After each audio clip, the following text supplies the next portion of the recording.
The key turned in the lock with a sound like a sigh exhaled after holding one's breath too long. Elara pushed the door inward, the hinges emitting a faint, protesting groan, a sound that hadn't disturbed the air in 6 months.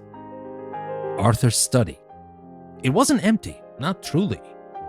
It was crammed full of his absence, a palpable thing that pressed against her eardrums and settled like sediment in her lungs. Sunlight filtered through the perpetually dusty window panes overlooking the overgrown knot of the back garden, cast long, distorted rectangles across the floorboards. Dust motes, disturbed by her entry, swirled in these golden shafts like tiny, frantic constellations. The room smelled of him, or rather, the things that had surrounded him. The sharp, acidic tang of aging paper, the sweet, lingering ghost of cherry pipe tobacco from a habit he'd never quite kicked, the faint, leathery perfume of the worn armchair, and underlying it all, the dry, quiet scent of stillness itself. For half a year, this room had been a sealed chamber, a Pompeii of the mind preserved not by volcanic ash, but by the paralyzing weight of grief. Elara had navigated the rest of the house, a large, rambling Victorian that now felt cavernous without Arthur's booming laugh or the rhythmic clack of his keyboard, by skirting this particular door. It was a magnetic pole of sorrow she dared not approach too closely, lest its force pull her into an orbit from which she might never escape. But reality, in the form of dwindling savings and the gentle but firm suggestions of her pragmatic niece Maya, had finally intruded. The house was too large, too expensive, too full of echoes. Selling it was the logical step, and selling it required confronting this final bastion of Arthur's presence. The study needed to be cleared, its contents sorted, assessed, disposed of, or archived. It needed to become just a room again, stripped of its sacred, suffocating aura. Elara stood just inside the doorway, her hand still resting on the cool brass knob, feeling like an archaeologist entering a tomb, both reverent and trespassing. Where to even begin? The sheer volume of stuff was overwhelming. Arthur, a historian specializing in the obscure corners of medieval monastic life, had been a man pathologically incapable of throwing anything away. Bookshelves lined 3 walls, floor to ceiling, double stacked in places, their spines a chaotic tapestry of faded gilt lettering and worn cloth bindings.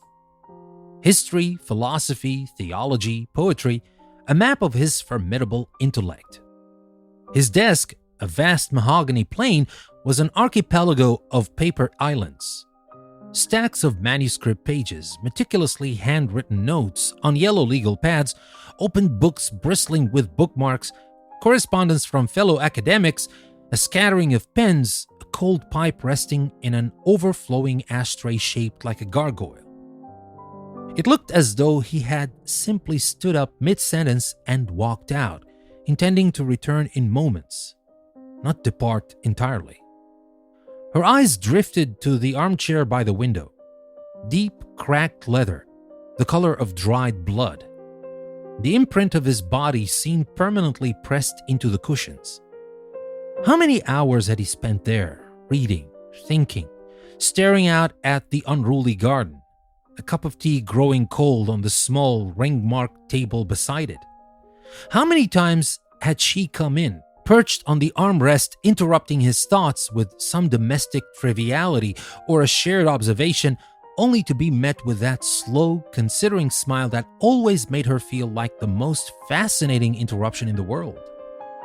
The weight in the room wasn't just grief. It was the density of a life lived with fierce intellectual passion and quiet, unwavering affection. It was the accumulated gravity of thoughts thought, words written, connections made. And now, it was her task to dismantle it, piece by painful piece.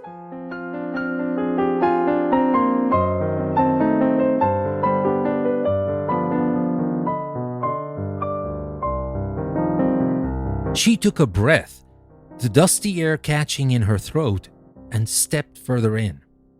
Her sensible shoes made soft thuds on the worn Persian rug.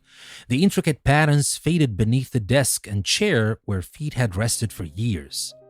She ran a finger along a bookshelf, leaving a clean streak in the gray film. The titles swam before her eyes: Bede, Aquinas, Hildegard of Bingen, obscure Latin chronicles bound in cracking vellum. Each book felt less like an object, more like a repository of Arthur's time, his attention, his very essence. To pack them away felt like packing him away. A small framed photograph on the corner of the desk caught her eye. It was from their trip to Lindisfarne 20 years ago. Arthur, his graying hair whipped by the North Sea wind, squinting happily into the camera, his arm around her shoulder. She remembered the salt spray on her face, the cries of the gulls, the sense of standing on the edge of the world, steeped in the very history he loved. He looked so vital, so permanent. The contrast with the silence of the room was a physical blow. She picked up the cold pipe from the gargoyle ashtray. She'd always nagged him about smoking it indoors, the sweetish smell clinging stubbornly to the curtains. Now she lifted it to her nose, inhaling deeply. Faint, so faint, but unmistakably his scent. A tear escaped, tracing a surprisingly warm path down her cool cheek. She quickly wiped it away. Sentimentality wouldn't clear the room. "Right," she murmured, her voice sounding unnaturally loud in the stillness. "First things first." She decided to start with the correspondence. Letters seemed less daunting, more ephemeral than the books or manuscripts. She sat carefully on the edge of the desk chair, his chair, the leather sighing beneath her slight weight.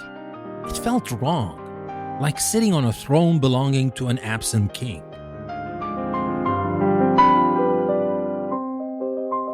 The letters were a jumble. Notes from former students, now academics themselves, debating obscure points of Carolingian script. Invitations to conferences in cities they'd explored together: Rome, Paris, Heidelberg. Polite rejection letters from publishers for book proposals deemed too niche. And amidst the professional clutter, tucked into a worn manila folder labeled simply personal, were letters Elara hadn't seen before. Her breath hitched. These weren't addressed to colleagues. They were drafts. Letters Arthur had written or started to write but perhaps never sent. One, on the university letterhead, was addressed to his estranged brother, Michael. It began with awkward pleasantries, then veered into a tentative attempt at reconciliation, referencing a childhood argument over a toy soldier that had somehow metastasized into decades of silence. The writing was cramped, sentences crossed out and rewritten. It ended abruptly mid-phrase. Perhaps it's foolish to think that after all this time. Elara hadn't known he tried to bridge that gap. Arthur had always presented their estrangement as a mutual stubborn impasse. Seeing this vulnerability, this unfinished attempt, cracked something open in her chest. He hadn't been solely the stoic scholar. There were hidden currents beneath the calm surface. Another draft, on cheap lined paper, was addressed to her. It seemed to have been written late at night, the handwriting looser, more emotional. "My dearest Elara," it began. "There are moments, sitting here in the quiet, surrounded by the voices of the long dead, when the silence feels accusatory. Have I given enough? Not to history, not to the endless pursuit of footnotes and forgotten monks, but to you, to us. This life of the mind is a jealous mistress, I know. Sometimes I look up from these pages and see you in the doorway, patiently waiting, and I feel a pang of guilt sharper than any critic's review. Have I sequestered myself too much? Left you rattling around the edges of my world?" The letter trailed off, unfinished, unsigned. Tears pricked her eyes again, blurring the ink. She had never felt like she was rattling around the edges. She had felt anchored by his quiet presence, his intellectual gravity a reassuring constant in her own, more fluid world.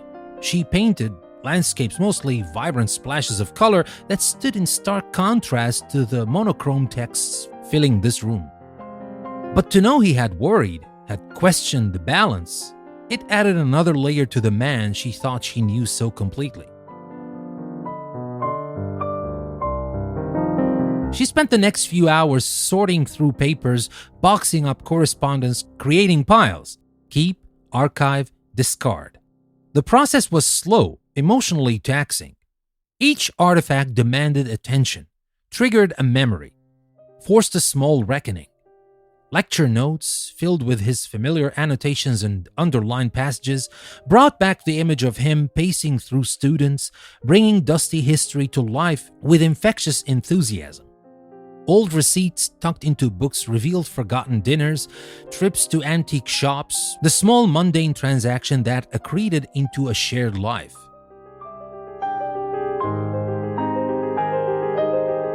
By late afternoon, the light had shifted, turning the dust motes from gold to rose.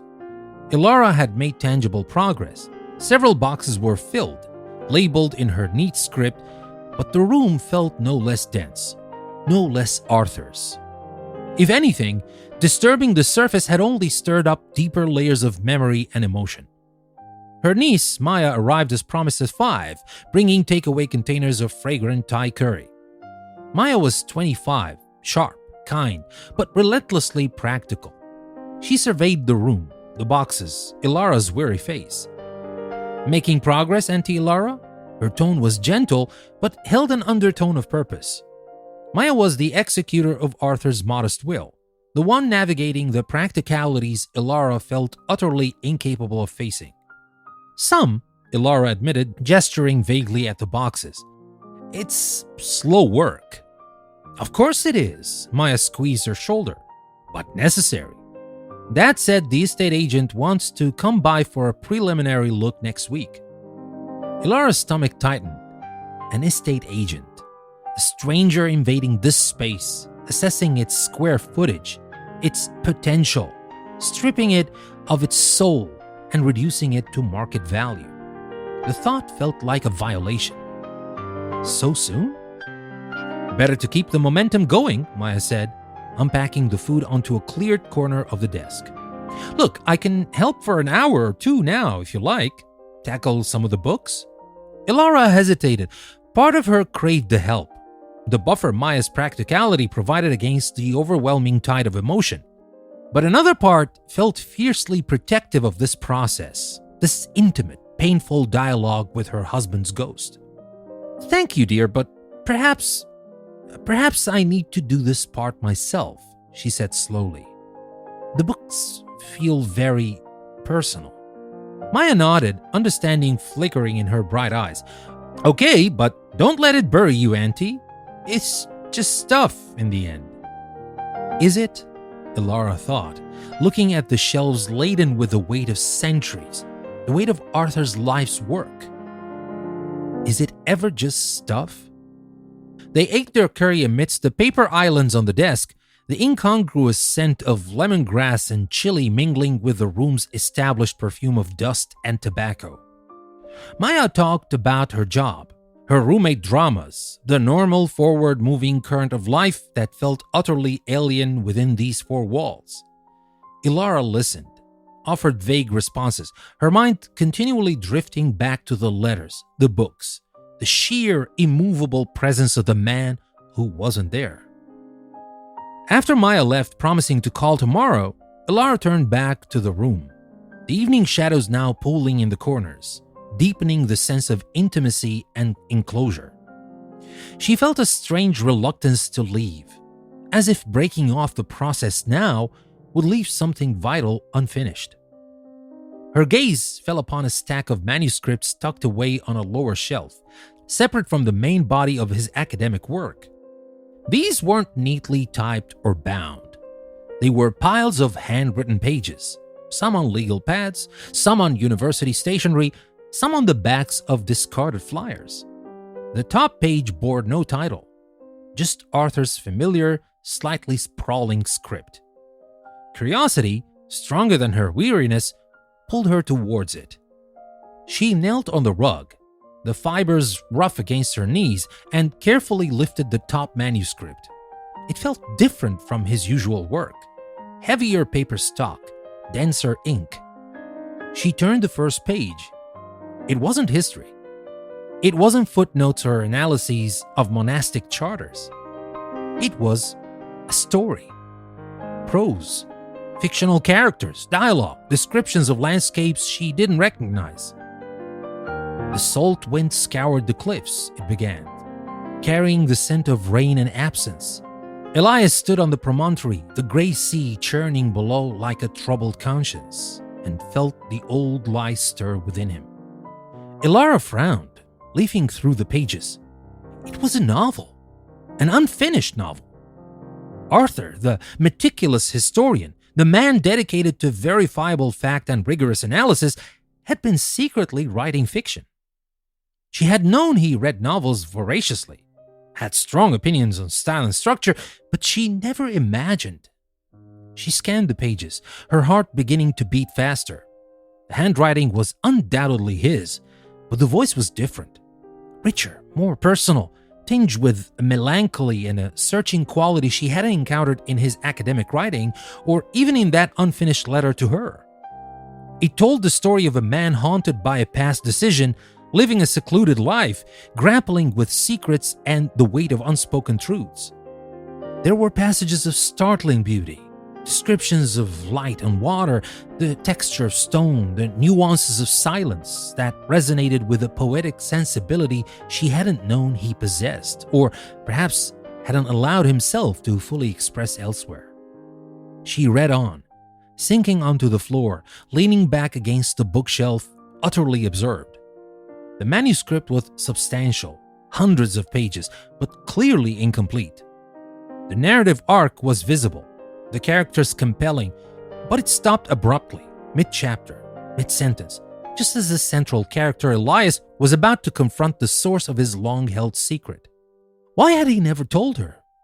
Arthur, who shared his research breakthroughs, his frustrations with university bureaucracy, his delight in finding a rare first edition, why had he kept this hidden? Was it a private indulgence, a secret ambition, or was there something in the story itself, something too personal, too revealing, that he couldn't bear to share?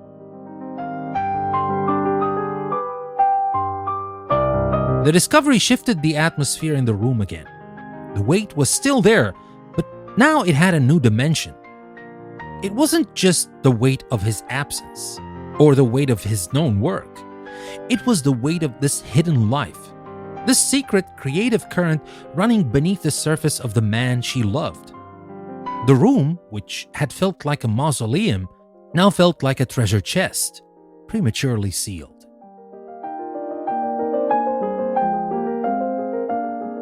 She stayed there for hours, reading, rereading passages, the floor growing cold beneath her, the only light the angled beam from the desk lamp illuminating the pages.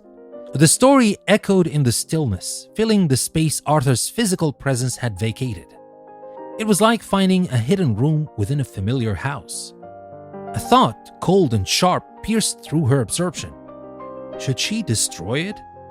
This was unfinished, private. Perhaps he wouldn't have wanted anyone, even her, to see this vulnerable, incomplete part of himself. The idea of the brisk estate agent or even well-meaning Maya stumbling upon it felt profane. She looked around the room, at the evidence of his meticulous, ordered public intellectual life. Then she looked down at the sprawling, passionate, unfinished manuscript in her hands.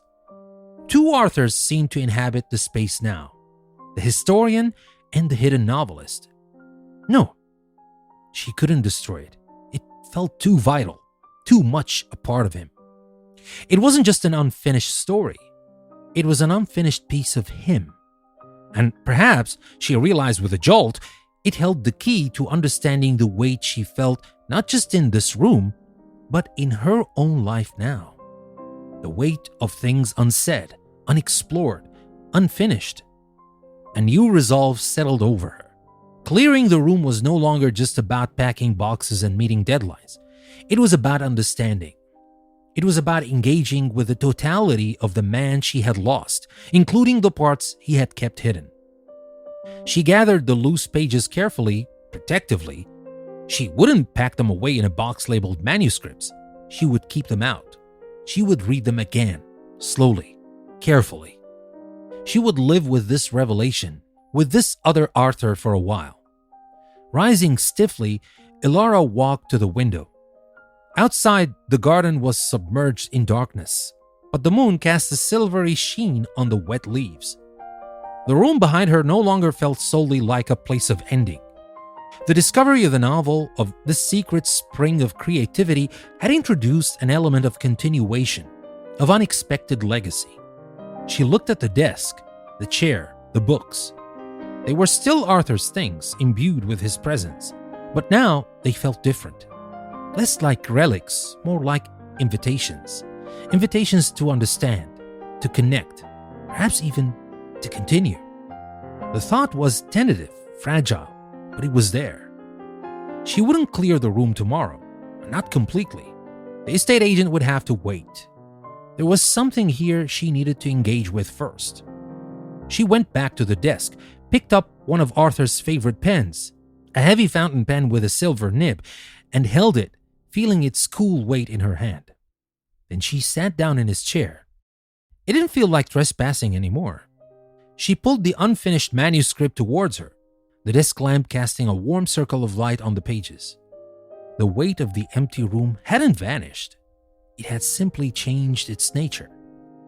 It was no longer just the oppressive burden of absence, but the complex, challenging, and strangely vital weight of a life revealed, a story waiting, perhaps, for its ending. And in the quiet solitude, surrounded by his books and his absence and his secret words, Elara felt, for the first time in 6 months, the tentative stirring of her own beginning. The room wasn't empty. It held the echo of his voice, and now, the nascent possibility of hers.